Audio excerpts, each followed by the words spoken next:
you're given, that's how we live it. Don't be mad at the system, it's simply how we've existed. I hear a lot of people talking like they politicians and choose to be an accountant because it's safe in a business. Not because they want to do it, just because they heard it pays. And who the fuck wants to be poor knowing that's how we've been raised? Society is getting heavy, I can feel the weight. The pressure of success is like 100 million pounds of shit. How you guys doing today? It's Anthony Gangi. Welcome to another episode of Tier Talk. Good discussion we're going to have today. We're going to talk about how when people move up in this profession, whether it's medical, custody, service providers, how the target on their back increases. When an inmate's trying to look for someone to manipulate. And I have a feeling there's a lot of people think that when they move up the chain, that they become invincible. And what they don't realize is actually they could become more vulnerable. Now, my guest today is Connie Alleyne. Connie, what's going on? Hello, Connie Alleyne here. I am the founder and president of the Civilian Corrections Academy. I'm also the podcast host for The Fly Behind the Wall. So I am hoping that all of my knowledge that I've amassed will be helpful in moving this discussion forward today.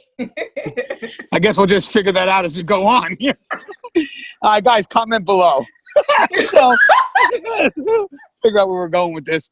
So this is going to be a very interesting discussion because it actually comes off a dialogue that I had with somebody a couple of days ago. And I'm actually touching on this in the book that I'm starting to write. Still stuck on the first chapter right now because I'm trying to explain specifically what inmate manipulation is, but I'm trying to stay away from the process for now because I want to explore that in a later chapter. So one of the things we were touching on is basically people that move up that actually think that when they move up with that level of power that they're actually invincible to the games inmates play. They'll be like, well, that's just more for the front line. And actually, I'm a big believer, and I disagree with that. I think actually you become more of a target if you're accessible. I want to add that. I mean, there may be some supervisors that aren't as accessible as others, but if you're accessible, you could become more of a target. So the question that was asked was if the inmate had a chance to choose between an officer or a supervisor, or between a frontline professional and their supervisor, who are they going to choose? They're going to choose the supervisor. So right there, just the logic alone will tell you that if you're accessible, you could have a concern. You're definitely not invincible.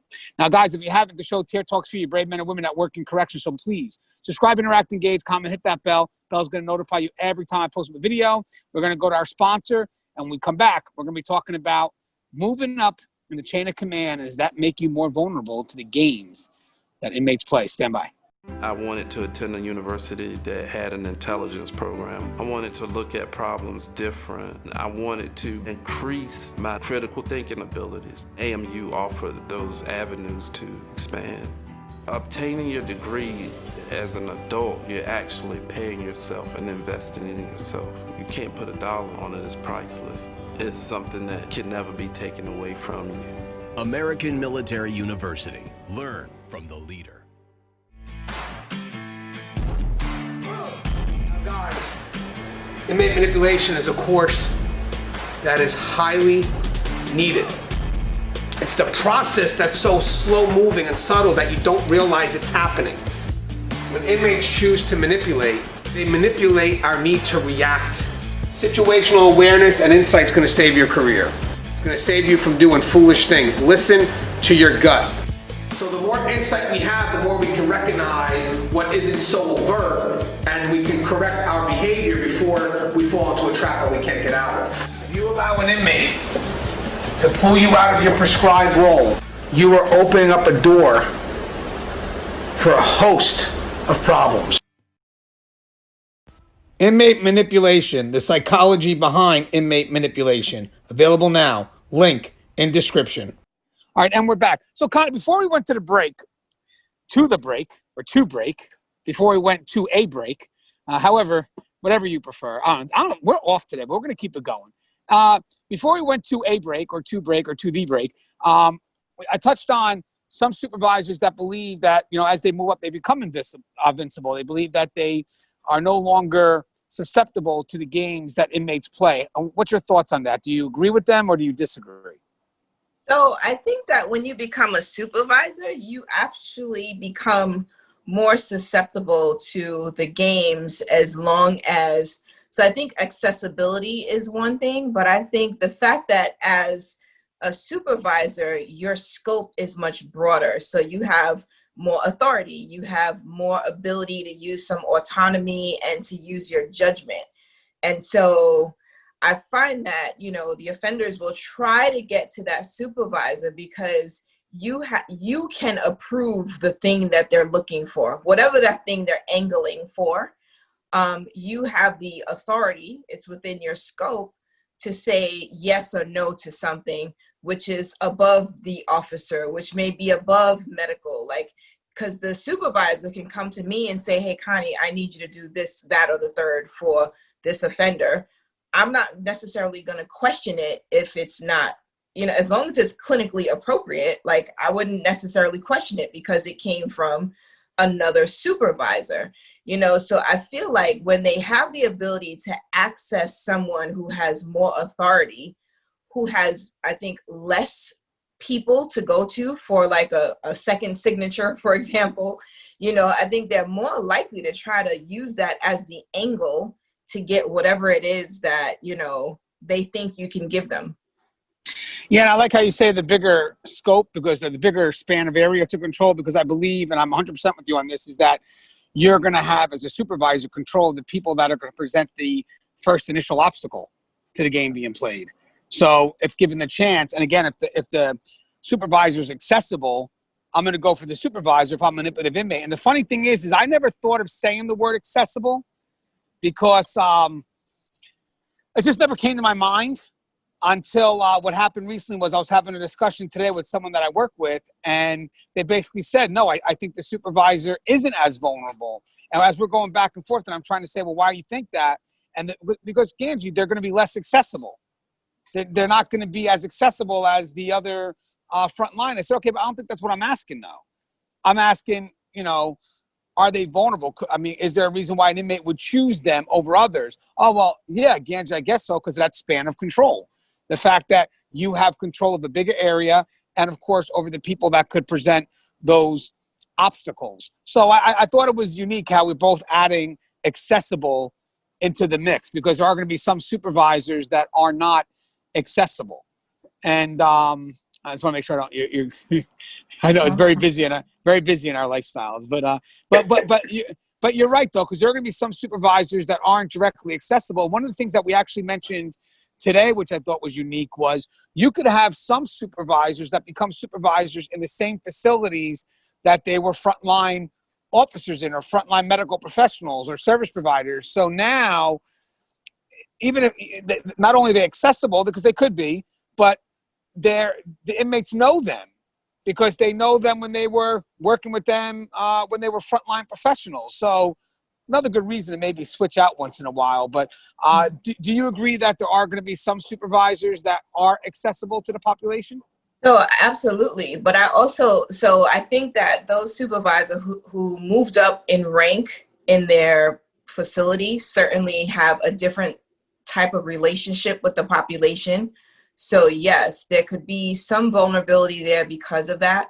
But I think the other thing is that when you do have a supervisor who is not as accessible, that also means, or it could translate, I think, to the inmates that this person doesn't necessarily know the games that I play, right? And so maybe that 1 or 2 times that I have access, I could get them to do something for me that I may not be able to get someone else to do that I see every day, that knows I'm about the game. So I think that there are some ways that either way, the supervisor could be vulnerable, because it may seem like something harmless that they're asking you for, because you don't realize how much other stuff that they've done in the few times that you might have gone into the area or gone into the unit. So you're kind of vulnerable because you do have the ability to make the decision, but also you haven't seen how that particular inmate has been conducting himself or maneuvering the whole while. So I think that vulnerability comes in different ways. Yeah, I like how you're talking about that discretion, because that's key, because that's what brings you in and out of policy. But again, supervisors should have enough expertise to understand how that maneuvering works, because it is about the ripple effect. It's about seeing everything. So obviously, there are going to be times where policy just doesn't work, and then supervisors are able to have some discretion in an effort to bring things back to policy. And the funny thing is in the book I'm writing, actually, we're touching on this part now because, when you're a frontline expert, when you cross into those ambiguous situations where policy just doesn't give you a definitive direction, you have someone you can lean on that's going to give you the guidance that you need. That hopefully, if you have that communication with that supervisor, there's never really a situation that you guys can't handle within that prescribed role. As long as the supervisor themselves is on point and, has confidence in the knowledge. Because I'll be honest, when you become a supervisor, you really have to have confidence in what you know about policy and procedure, because again, you're going to have to be able to maneuver and then justify, the routes that you took. Now, as you start to move up, and if you become that supervisor that doesn't have the confidence that you need to be that expert in policy and procedure, because I would like to think, honestly, if you're a supervisor, you have to have an expertise on the policy and procedures that you're expecting your frontline to follow, because you're their next go-to, So now when you go to give them guidance or whatnot, but you yourself don't know what to do, or your interpretations of the policies are just not where they need to be, and you lack confidence, you're going to begin to sway. And inmates are going to be able to take advantage of that. They're going to be able to say, well, this person, doesn't know what's going on. So I'm going to go ahead, and problem is they won't admit they don't know what's going on. So I'm going to go ahead and see if I can get something going there. And then it was funny because we were talking about above and beyond. So when you work in the helping side of corrections, when you work in that prescribed role where you're providing a service to the population, there's such a push to rehabilitate and make sure that these inmates have a successful transition that sometimes there are going to be things that aren't within policy because, there could be different caveats as you're dealing with, trying to get an inmate to where they need to be. So sometimes people put a general statement that we need to go above and beyond, but no one really knows what above and beyond is. There's no policy that says if you go above and beyond, that means that you're going to do this, this, and this. No, it's so ambiguous. So now the problem is that if you're a supervisor that's on point and your policy and procedure knowledge is where it needs to be, above and beyond may be great because you know exactly where you got to go and you're able to, do what you got to do to make sure things are where they need to be, no matter what situation happens, right? But if you're someone that doesn't have that expertise, you're in a supervisor position, and again, a position where you're able to develop some level of discretion. Again, this goes for custody as well, of course, and all of a sudden you're going above and beyond with just that lack of confidence and just not understanding policy and procedure. Your above and beyond may be a little bit different. Would you agree? For sure. I mean, I'm sitting here just thinking there are no definitive boundaries in writing anywhere on what above and beyond is. And so when you have someone who may be trying to prove themselves, right? Like their above and beyond could be, crossing some lines, when you have someone who's just not sure what the lines are, I think also, that above and beyond is pretty gray. But I think what we need to also consider is that when you are in that management role, it can sometimes be like that phrase of your best judgment can sometimes work to your disadvantage, right? Because you are making a decision to your best judgment, and usually that supervisor doesn't necessarily want to have to escalate something, right? You don't want to be seen as weak or like if you don't know how to do your job. So there may be some misplaced confidence there that may push you to do something that you think is within your scope because you're using your better judgment based on the information you have today. But really and truly, I think the way we protect ourselves is that we talk to our peers, right? So there are other administrators that I would be like, hey, so this happened the other day. What have you ever had this experience? What did you do? Right. And I don't know necessarily, does custody work that same way where they kind of lean on each other for some guidance just so that they're not kind of caught out there, thinking they're doing the right thing, but really falling into some gray area? No, I think so. I mean, obviously we deal with a lot of situations that you could adapt and you have to adapt and adjust. And I really do think that it does require some level of communication, some understanding of where policy is and where it needs to be. And again, that's part of the evolution of corrections, right? I mean, we don't have the answers to everything, but once something happens, if we feel like, oh, we need to do something about this, then we could develop a policy and procedure. But that really comes from people that have gone through it the first time. So yes, I would like to think that when we go through situations that are novel to us, that we do communicate with each other and we do develop a plan. But again, it's an effort to get us somewhere. It's not that we're doing a plan without some foundation of policy behind it. We're going to try to get back to where we need to be. And that's where the supervisors come in and, they have that discretion because, okay, right now we're way outside of policy here and they're just wheeling things back in. The concern that I also have is when you have weak leadership that have that discretion.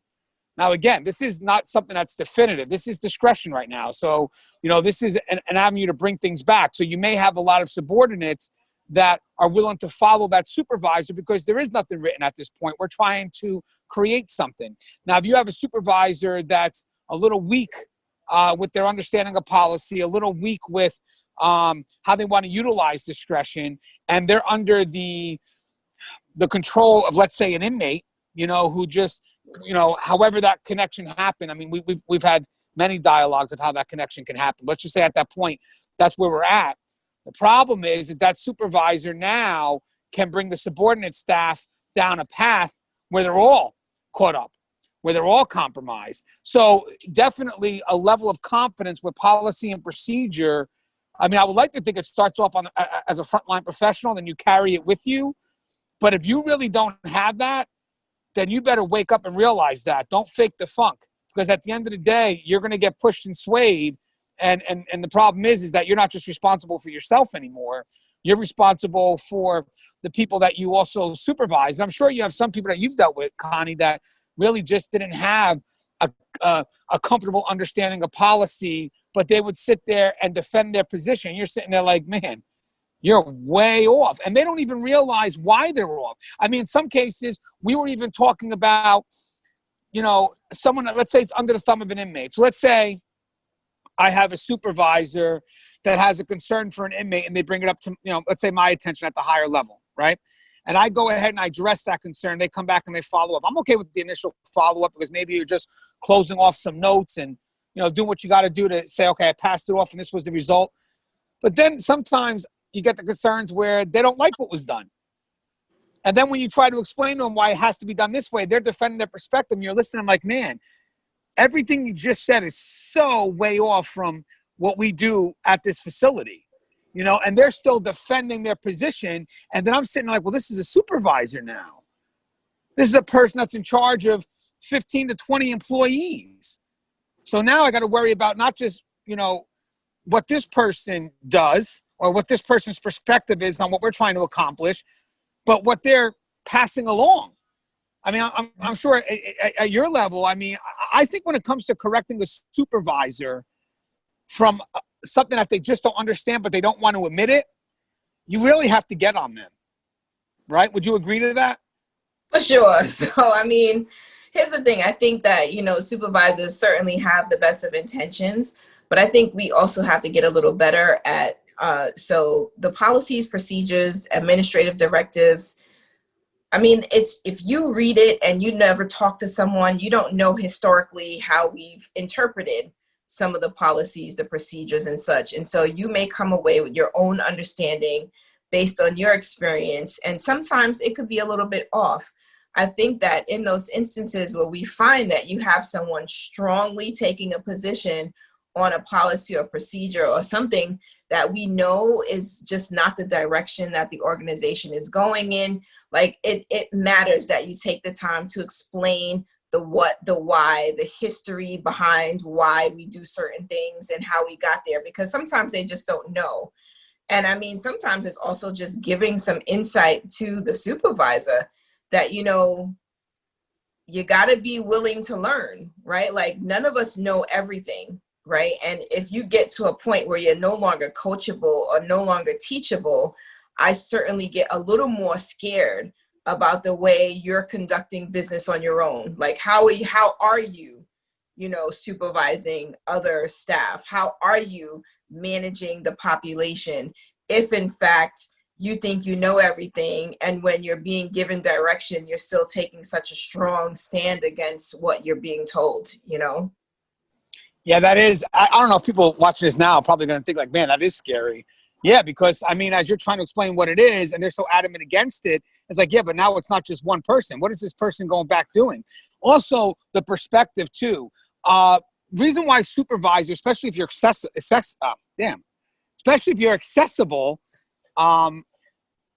inmates, if they could build that connection with you, don't forget they share into your spotlight.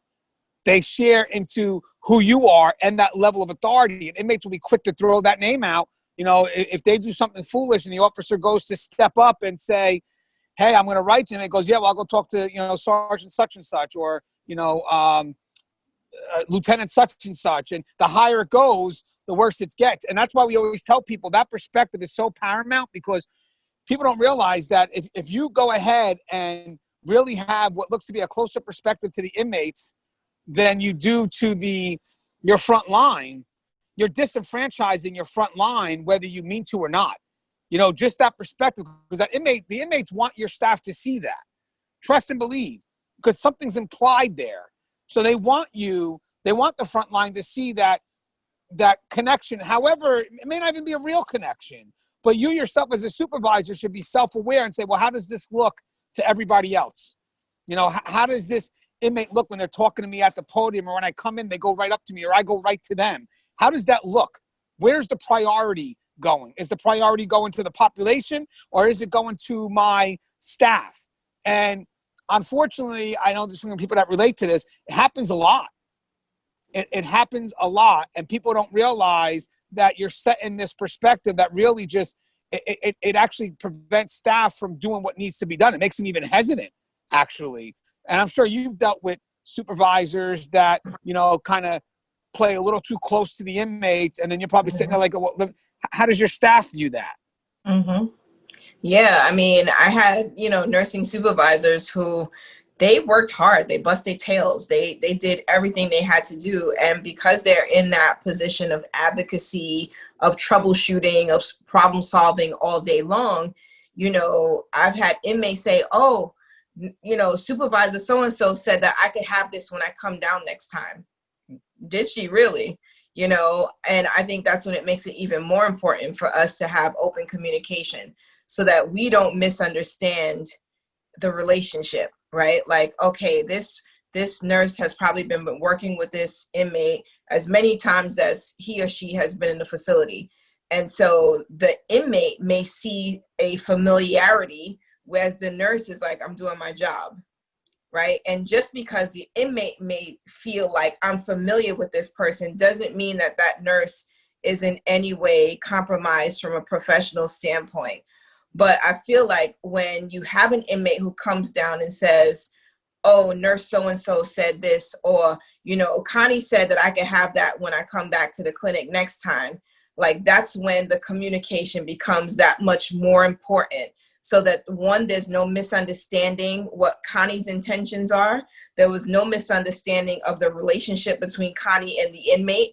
And there's no misunderstanding about the expectation, right? It isn't that if this thing is no longer clinically indicated, give it to him anyway because Connie said so. No, this is saying, if I had an exchange with this inmate and I told him or her I was going to do something, we would reevaluate when they got back to the clinic. Not that just come and Connie said, so you just give it to me. No, communication, I think, just becomes even more important when you have those inmates who are trying to leverage what they assume are relationships with whomever their providers are. And that's why it's good, as we mentioned before, that unless needed, limited accessibility. Yeah. I think it's great when you have, if you have an inmate detail, let's say to clean up the admin, that there really is no communication between admin and that inmate detail. Just there's no reason for it at that point. You have an officer, there's so many levels before you need to get to an admin's attention. So again, that limited accessibility I can understand why that's important, or the priority of that accessibility. If the inmates, calling for you, okay, but let me go to my officer first, see what the issue is. Let me give them their respect. We'll still be fair and objective, don't get me wrong, but I'm going to go to my officer first, and then we'll go to the inmate, and then we'll see what the issue is. But I want to let people know that, I'm supporting my staff unless there's a reason for me not to, and that's the key. And it could happen. It could happen.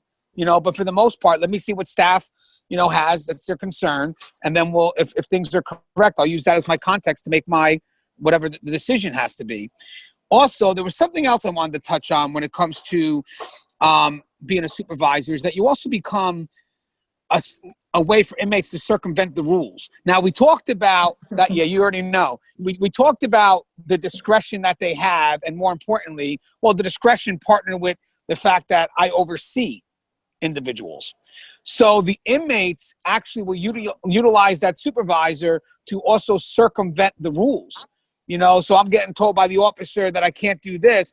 I'll go ahead and talk to Sergeant Alleyne, who's going to go ahead and allow me to do that. And then this supervisor, what they don't realize is every time they change that no from the officer to a yes because of their authority, you just took the authority from that officer or from that frontline professional. So when the inmate does that, I always recommend, like when I was a supervisor, the inmate came to me, I'm going to halt the dialogue, go back to the officer, and if there is need for a change, that's fine. Let the officer make the change. But I'm not going to make that change unless, again, there's an emergency situation, whatever, and nothing's perfect. But for the most part, I'm not going to be the one that's going to take that level of authority away from my staff member. If anything, the moment the inmate tries to come with me with it, I'm going to take the authority from that inmate that they think they have by coming to me and giving it right back to the officer. But I'm sure even when you were probably frontline, how many times did inmates not like what you say and go above you? Or now when you're in the higher position, how many times have inmates gone to you and then you're sitting there like, sending you right back? Yeah, so I mean, certainly working on the line, you get the inmates coming to you, all kind of things. But I think, the more you stick to policy and the procedure is the less chances that they're allowed to circumvent the process, right? If the process is you go to point A first before you come to point B, like as the point B person, I need to redirect you to point A. Like we have to protect the policies and procedures that we know are in place to protect us. They govern our actions, and they're the way we're supposed to operate, right? And like you said, if there's an emergent situation, I could see maybe we need to, maybe bypass some of the steps just to contain a situation or to get us to some point of normalcy again.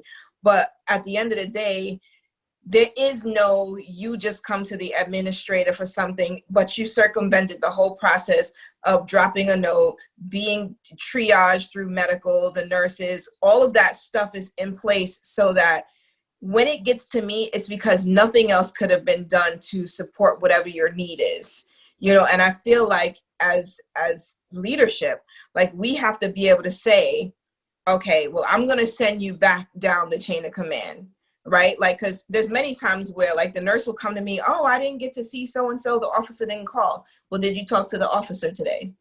No, I didn't talk to the officer. Oh, okay, well, you might want to go back and talk to the officer, because bringing me involving me usually ends up me talking to the clinic captain or to one of the deps or something, which I think is far beyond what's necessary for the situation. You didn't get to see people today, talk to the officer at the desk.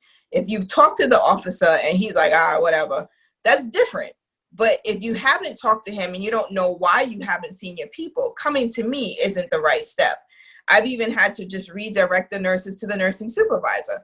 Okay, we'll go to the nursing supervisor first, talk to her, let her or him fix this situation first. And if they can't address the situation, then they come to me. Because somehow, like once the inmate's name lands on my desk, the inmate's now on my radar anyway. Right. It's kind of like, even if you don't think you have anything to do with it, you're like, yeah, I remember he just came down the other day. I should have probably addressed it then. But, you're thinking at the appropriate level in that chain of command, it's going to be addressed before it gets to you. And I think we have to just be better at, redirecting people back down the chain of command, as opposed to using our authority to kind of allow them to circumvent the system when that's not what we want. Yeah, I like what you said about being better at redirecting people to go down the chain of command. Because again, sometimes people don't realize, when you skip that level, the ripple effect of that, what the consequences are, especially when it comes to morale and just the front line being hesitant. I mean, here they are. They may not even be in the know of what the concern is. This inmate just decides, well, hey, I got access to Connie. I'll just bypass all 20 levels here. You know what I mean? But you know what I'm saying? It's like, I don't need to go. I mean, because once you open up that door, you're giving the inmate the gateway to do it again and again and again. And at that point here, it's like, what do I need the front line for as an inmate? I don't need that. I'll just go ahead and like you said, look how many levels were skipped. Mm-hmm. Look how many levels were skipped. Okay, hold on, stop. You're going back down because you are too far up. And write the inmate for an out of bounds. For what? You're out of bounds for the chain of command where you're at. I mean, I don't know if we have charges for that, but there should be one. Yeah, you went to speak to a lieutenant that's out of bounds right now. You should have went to a sergeant first. So, therefore, you're getting charged. I think that would be a good charge. That would be interesting. Well, it will be now. I'm sure someone's going to try it. Well, hey, guys, I think that's a good deal. It's a way, I think, to just sort of curb the behavior, right? So how do we deter you from doing this again, right? Even if I happen to be the one that's able to redirect you, there's got to be some way that we deter that behavior. And so if every time I go to someone above the appropriate chain of command, they're responsive or they take action or they do what I want them to do, then I'm going to continue to do that. I don't know why the officer in the unit keeps giving me grief. Every time I go to this person, they do it for me. Right. And I think that's where we've got to find that balance that, yes, it may be within your scope or you may have the authority, but should you address it? And if you should not, then you should be redirecting down the chain of command. Yeah, I thought this was a very interesting dialogue. I mean, yeah, this is a great way to also, I think the side part of it all was not just about protection, but we even touched on employee morale. I thought that was pretty unique. We definitely need that in today's day and age of corrections, prisons, and jails. Connie, you like to say anything in closing? I would just like to say, just be safe out there. Be careful out there. These offenders, they get real creative. They learn how to prey on us and on our insecurities. We want to do our best at our jobs. We don't want to seem weak. We don't want to, appear as though we don't know what to do. And so sometimes we just respond, we just do it. And we may not have the intention to allow this inmate to circumvent the process, but we just need to be mindful and redirect as needed. Yeah, I agree. Have that insight to know what that perspective is. I mean, again, you're responsible for other people. You're allowing this inmate to jump the chain of command, and as I said, I've done this in my books. I've said it in my class, manipulation is a two-way street. It only happens if you allow it to happen. We have enough videos on inmate manipulation to really provide like this all-out level of defense in which I would like to think, no one's untouchable, but man, it gives you one hell of a great start in this profession and also at any level you choose to be in. So again, just another great dialogue. Thank you, Connie. And don't forget, guys, check out Connie. Let's see, she's got her business, right? The Civilians Correction Academy. And we got the two podcasts, Conversations with Connie and Fly Behind the Wall. Yes, we do. And soon enough, I've got a book coming out. It is called The Cage Was Her Cocoon. It is a journey from prison administrator to entrepreneur. I was in my mind thinking drum roll, but I didn't have it in me to do the drum roll. Well, we're gonna do it as soon as the book gets out. We'll do an episode. We'll break down your book. You know what I mean? There's going to be a lot of people that are going to want to get that book. Guys, if you're interested in getting her book, put a comment because it should be out in the market soon. And then I will be right behind her. I'm just, it's hard to write something because you have to, guys, just some advice. If guys ever decide to write something, you're not writing it for yourself. You're writing it for how other people have to read it. And sometimes you don't realize that, you think you're writing it in a manner where everybody understands it. And then it turns out that it's just too complex. You really have to, you have to simplify it to a point where the understanding of what you're writing is really general, on all levels. Because even someone said, hey, well, who are you writing this for? I was like, rookies and college, maybe college classes. Okay, but you're writing it as if they've been already in the profession for 20 years. So all of a sudden, scratch the 4,000 words I put together, and I'm back to the first 600. So try to get to 45,000 if possible. All right, guys, as always, the show is Tear Talk. If you haven't, please subscribe, interact, engage, comment, hit that bell. Bell's going to notify you every time I post a video. Stay safe.